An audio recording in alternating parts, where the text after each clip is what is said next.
saya maksud tadi ini. Wite seperti daun apa itu? Surikoyo. Kayak surikoyo. Surikoyo. Ini buah dan bunganya ada di batang. Nah, iki urung enak sing ngerti. Ini ada buahnya juga, tapi kalau semut. Nah, bentuknya kayak gini. Buahnya, batangnya ada.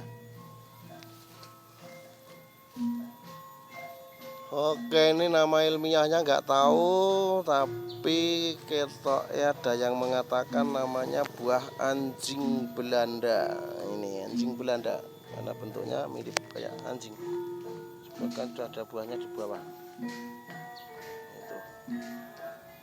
Oh, anjing Belanda.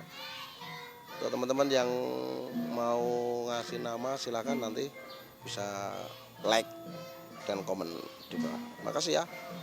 Itu penemuan tumbuhan langka, daunnya ujungnya merah kayak gini.